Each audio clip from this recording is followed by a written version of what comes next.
Okey guys, lubang yang ke-9, lubang terakhir hari ni di Damai Sentubong ni.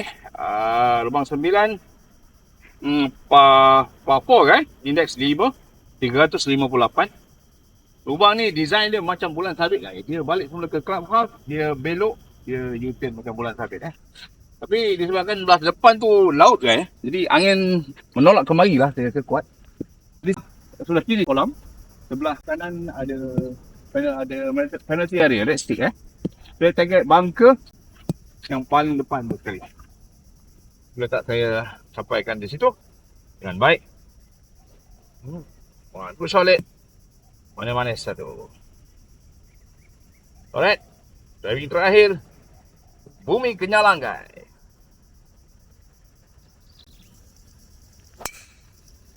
Ya.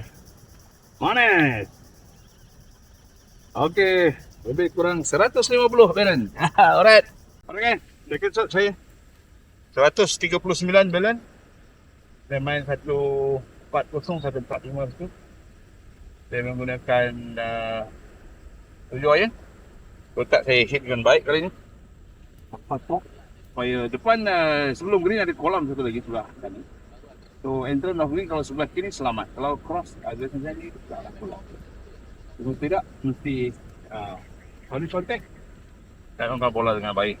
Dia ada green kan Come on it, one shot. Manis, satu lead. Come on it, one shot. Manis, satu. Dapat. Come on. Oh, masuk air. Bos, masuk air bang. Okey, tak ada rezeki nampaknya. Bola kali pertama masuk air di Sentubong ni guys. Tak apa, kita last hole masuk air ini pukulan keempat saya. Saya try sebaik mungkin, rapat sebaik mungkin dengan pin guys Lebih kurang 50 meter ke pukul 60 degree. Tolak bola ni ke arah tiga one good shot. One good shot. Okay. Oh, set. Okey, tak jauh dengan pin. Ini guys, air yang sebelah kanan kolam terbalik ke clubhouse. Kemudian green dan bunker Alright guys, last part saya. Lebih kurang 5 kaki. Tak saya masukkan bola ni dengan baik. Oh, bunyi.